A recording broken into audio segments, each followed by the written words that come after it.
Welcome to Alan Skorski Reports. I'm Alan Skorski. This weekend, America is celebrating 250 years of independence, of freedom and democracy, while in Israel, this July 4th has additional meaning as they and their supporters around the world celebrate the 50th anniversary of the greatest military hostage rescue in history. For a little background, on June 27, 1976, a French airliner was hijacked en route from Israel to France. After stopping in Athens, the airliner was hijacked by members of the Popular Front for the Liberation of Palestine and West German terrorists, then flown to Entebbe, Uganda, following a brief stopover in Libya. The hijackers demanded the release of 53 terrorists imprisoned in Israel, Kenya, and West Germany. In response, following failed attempts to get the hostages released through diplomatic channels, on July 3rd, Israel dispatched 4 Hercules cargo planes carrying over 100 soldiers and escorted by Phantom jet fighters. After flying roughly 2,500 miles from Israel to Uganda, the Israeli forces rescued the hostages within an hour after landing. During this historic rescue, 3 hostages were killed in the crossfire, and another hostage, Dora Bloch, was murdered by Ugandan troops while in a Ugandan hospital. The operation, initially codenamed Operation Thunderbolt, was later renamed Operation Yonaton after its leader, Yonaton Netanyahu, was killed during the rescue. Today, we are honored to have with us former IDF General and Deputy Commander of the rescue operation, Matan Vilnai, who was tasked with securing the airport field, clearing and securing the runways, and protection and fueling of the Israeli aircraft in Entebbe, to talk about the preparation, the rescue itself, and the aftermath. General, it is an honor to see you again. How are you? Personally, I'm fine. Wonderful. Not more than that. Because Okay. Israel in a catastrophe, but put it aside now. Okay. Let's talk about Entebbe, yeah. Okay, so today was the 50th anniversary. So my first question is, again, back then, I was 13 years old during the hijacking. You were younger, 30, about in your 30s, and you hear that the plane has been hijacked. There have been diplomatic channels to get the hostages rescued. It fails. And now you and your unit are told you're going to go to Uganda to get them out. Tell me again your story, how everything came about. Go ahead. It's not as you told it. It's Okay. something else. I was then the commander of the paratrooper brigade in Israel, stationed in the Golan Heights, facing the Syrian army of the days of 76, 3 years after Yom Kippur. You have to remember it all the time. Yeah. And my brigade was deployed there against the Syrian, and we were sure that every week, the week after, we'll be in war again. And the atmosphere was against the Syrian. And we looked only to the east in order to see what's happened on the Syrian side. When I heard about the French airliner, I immediately called my commander. That he was the chief of paratroopers and infantry officer in the Israeli army. Years after that, I had the same position, and he is in charge of all the operations outside of Israel. And I told him, it's Dan Shamron. After that, he was the chief of staff. I called Dan, we will go and take them over. What's the problem? He told me, Matan, it's 4,000 kilometers. So immediately I understand that he looks at it and he checked it before we talk, as me. And I said to him, okay, we have to find a way how to do it. It's obvious that we must do it. And the main thing about Entebbe operation, it's operation that came from bottom up, not from up, down, but bottom up. And this is the most important lesson of Entebbe, because several officers in several positions all over the Israel Defense Forces. I am in the Golan Heights, Ehud Barak in the general headquarters in Tel Aviv, Dan Sharon in his headquarters. Each one of us start to work on it. And the same about the pilots of the Air Force. They checked it. They also checked it because it's obvious that we need the Air Force to come there, to reach there. And we start to work and to talk with each other, not more than that. And after 4 days of talking, and the same time, the Prime Minister, it was Yitzhak Rabin, that we missed him till today. He was a wonderful person and a wonderful Prime Minister. He tried to use diplomatic channels. No one believes that we can go to Entebbe and bring them back home. It was obvious that we have only the diplomatic channels. And on Thursday night, we entered the office of Rabin in Tel Aviv, in Korea, in the headquarters, in the military headquarters of the IDF. And he was there in the room that Ben Gurion was in the Independence War years before. And we submit him the plan. It was a lousy plan, a military plan. We knew nothing about it, believe me. No information, no intelligence. And he said to us, you Red Berets are sure that you can do everything. This operation, you can't do it. That's it. It was in the middle of the night. It was almost Friday morning. We stood out of his office. We looked at each other and we decided, done. He took the decision. He was the commander. He was a general. I was a colonel. And he said, we're going ahead. We will start work. We will give orders. We prepare the units. We'll do everything. As we have a permission to do it. But we don't need the permission in order to prepare our forces. And we start to work Friday. Midday, Rabin called Dan again, and I came with him to look again at the operation. I understood then, and I understand till now, of course, that he realized that no diplomatic solution is on the horizon, and we must use force.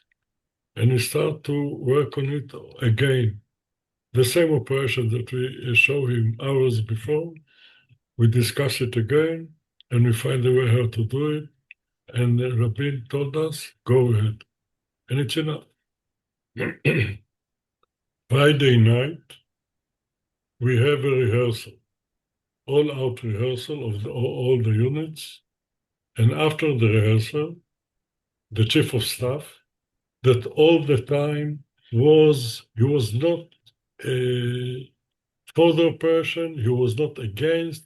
He understood the meaning of the operation because it's on his shoulders. He's the chief of staff. And he asked questions all the time.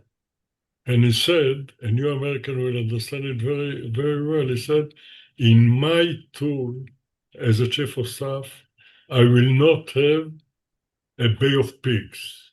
You remember the Bay of Pigs? Yep. Okay. And he said, I will not have a Bay of Pigs in my tour of being a chief of staff. And each of us understand it very well, what is the meaning. And after the rehearsal, he asked us, the commanders of the main units, 3 or 4 of us, what are the chances of the operation? I was very optimistic. I said 50-50. All the others were much more realistic than me. They were very pessimistic. They said 60-40, 70-30, and the high numbers is for a failure, not for a success. And this is the start. And the day after that, early in the morning, I gave the first real order to the units with the name Entebbe, because before we talked about an operation in Lebanon. It's very easy to say that we have any operation in Lebanon. We were used to it. We never think about Entebbe. And I mentioned the word Entebbe. The soldiers, they like it. They like it very much, of course. And we prepare ourselves.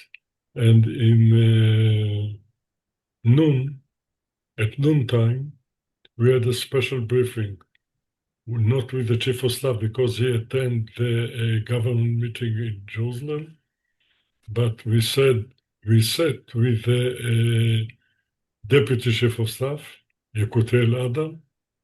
He was killed after that in Lebanon, and he gave the last orders. And in the last moment, one of the officers asked, "What will happen if Dan will be hurt, will get a bullet or something like this?" The deputy chief of staff looked around the table and said, "Matan, you will take the command." In this minute, I became the deputy of the operation, the deputy Wow. of the commander of the operation, and we flew.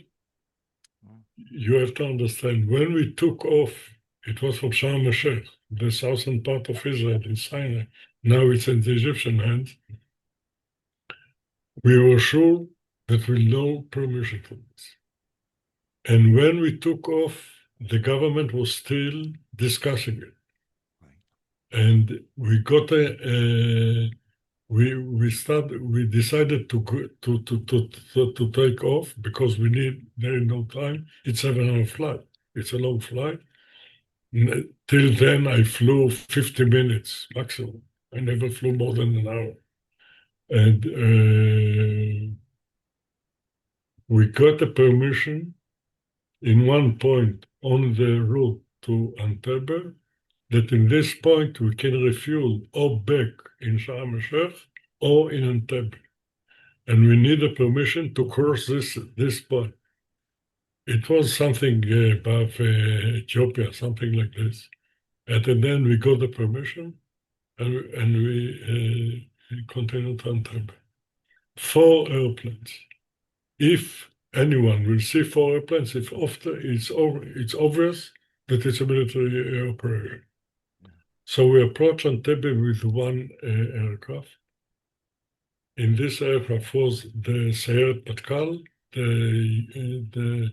the forces of Yoni, my units, and the commander, and me, and Yoni Netanyahu, of course. We were in the cockpit of the first airplane. You won't believe it, man. It was a very lousy weather around us, storm and everything, and lights. And we approached Entebbe. The 3 other waited 7 minutes flight from the point. It's a long way. And we approached Entebbe, and the runway is with full light. Because some aircraft was around and they light all the lights of the runway. And the control tower start to speak, to ask questions. And the pilot of the first aircraft, he was a commander of the whole squadron. He was the commander of the base of the squadron, and he was like me, a colonel. And he started to speak with them. They are with the African English. We are with Palestine English, Yeah. and then we learned no problem. We learned full lights. But we were prepared that if something will happen and they will take off the lights, we must have our lights. So when the aircraft, after he landed, he started to taxi, my soldier jumped from both sides of the aircraft, 4 soldiers on each side, and they put the lights next to the lights of the Uganda. And sure enough, when the second aircraft came to land, they shut off the lights. But our lights were there, and the pilot knew where is the runway, and that from the lights till the end, he had 2 kilometers in order to be sure that he can land. And the units of Yoni, the Black Mercedes, you have a picture of it, I believe. I do, and we're going to post it on the website. We're going to post a picture of the You- Black you- Mercedes with I'm you and standing your. on the side, Yeah, sir. we have it. Yeah. Yeah. And the two jeeps and the black Yeah. Mercedes they ran immediately to the terminal where Yeah. the hostages might be. There was another terminal and another control tower and units all over of the Ugandan army all over. And my mission was the new terminal and the new control tower and all the area around. The mission of Yoni was the old terminal where the hostages, we were sure that the hostages, sure, Right. but never, we can't be absolutely sure. Therefore, my units took the same job on the new terminal. Right. And on the new terminal, one of my soldiers have been hurt. Till now, he's on a wheelchair, Yeah. 50. I saw the picture of it. They just had a reunion. So, Yeah. Sorin Hershko, a Yeah. sergeant, one of my soldiers, Yeah. was he's a wonderful person till today. I met him several days ago, like 50 years ago. You won't believe it. Yeah. And Sayeret Matkal with Yoni, they've done the most important job on the old terminal, Yeah. and they stormed it when they took off when they left the Mercedes and they start to run. There was fire from the upper Hour. floor of the terminal, and Yoni was killed immediately on the spot. He was killed, and his second in command, Muki Yeah. is a very important person. He took the command, and they continued. It was a very crucial moment because when you stop and the commander is killed, it could be a disaster. But they continue. They are wonderful soldiers, and they understood the meaning of it. And Muki Betzer took command immediately. I'm talking about less than a minute. It's Right. it's in seconds. Yeah. And they stormed the old terminal. The hostages, all of them, were together on the floor there, surrounded by Ugandan soldiers and by terrorists. They killed the terrorists immediately, and you said it hour. It was less than an hour. Yeah. We took off. There were some problems in my area, and we had to refuel, and we get an order to stop the refueling and to go to Uganda to refuel there in Nairobi. And we stopped the refueling and we took off to Uganda. It's less than an hour flight. And this is the story. You Yeah. won't believe. So I'll tell you, it's a story. Again, I was 13 when this happened, and I've never forgotten it. And I remember the images. I go on YouTube and I watch the videos, Mookie Betzer and others, and there are certain things I just remember so clearly. I remember when the ramp came down and your units were putting the lights on every side. I had that image in my brain. And I remember I think they said it was a British Airways that had landed right before yours, so that you were able to follow right behind them. And then you lay down your lights, and then they stormed the terminals. So I was talking to my friends yesterday about this, and they were just saying, wow, 50th anniversary. And they were just, there isn't anybody here in America, any Jew, who doesn't just get emotional thinking about the greatest rescue in history. So I want to ask you, at the time you were a very young man. Yes, the Israeli army you won the 67 war, Yom Kippur war, but this is something completely different than anything. And I remember, like you said, when the plane took off from Sharm el Sheikh, I remember reading the plane was 40,000 pounds overweight, and it was very, very hot outside. And I think it has to be cooler to take off. So there were just so many things that could have happened.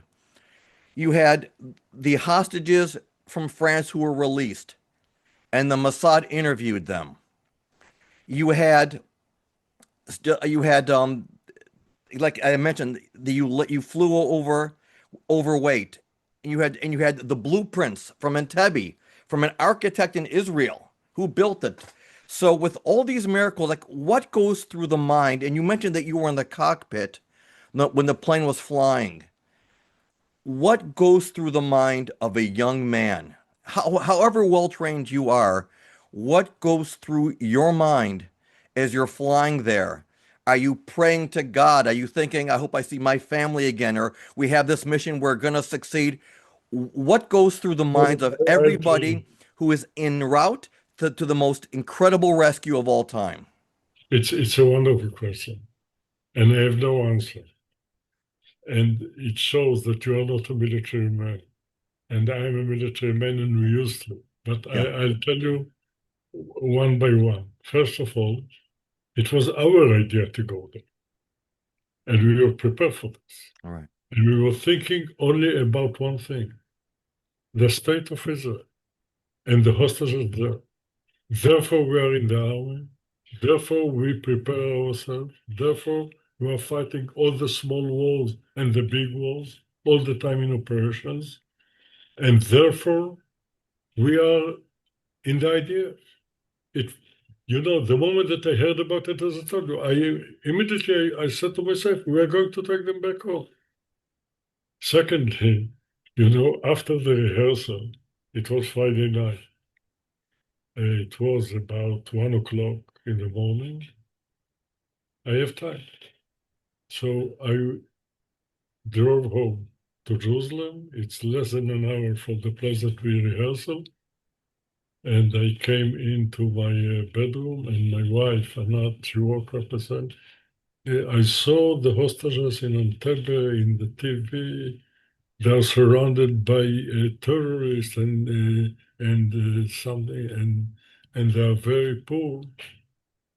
Can we do something about this? I said to her, we can do nothing. It's only in the hands of the diplomats. Militarily, you can do nothing. She didn't ask why I'm in the middle of the night. She was accustomed to this. It was obvious. Okay. I said nothing. I said nothing to her. All And she is a very smart lady. She called one of my officers, wife, not the officer, but his wife, before. And the officers, all of them, told their families, we have an operation in Lebanon. That's it. Okay. I said to her, I'm in Lebanon, and that's it. Yeah. And secondly, on the flight, there is a bed in the cockpit for the pilots to rotate in long flights. And Yoni and me took this bed together with full gear, and we tried to sleep. We pretend to be sleeping, but you can't sleep in a situation All like this. And we talked with each other, and we were friends from Jerusalem. We are from the same neighborhood of Jerusalem. He was younger than me 1 year. I was born in 44, he's 45. And we talked for several minutes, and we fell asleep for 2 hours, something like this. And we discussed in this small talks, Yeah. we discussed what are the problems, how we are going to overcome it.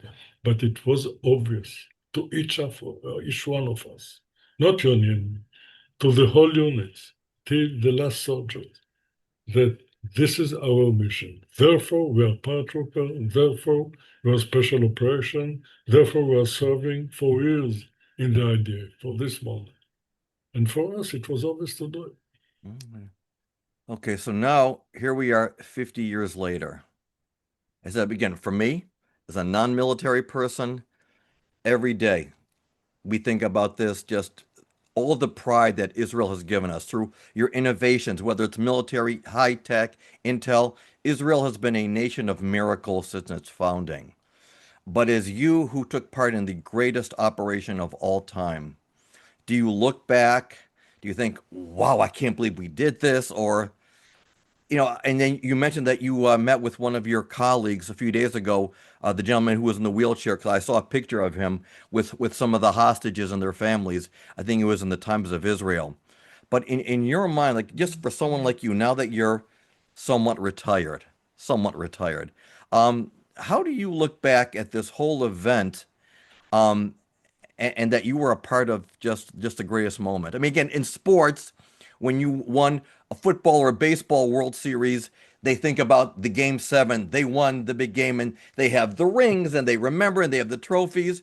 Yeah. What do you, Matan Vilnai, as not only a participant but a leader, what goes through your mind? How do you think? How do you like just every day think about I was part of one of the greatest operations of all time? When you are in the operation, we think only about your mission, and you concentrate only to the mission, nothing else.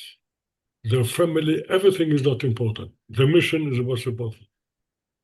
And I used to give lectures to soldiers till the last week, all the time, every week. And I used to tell the soldiers, the young soldiers, it's upon you.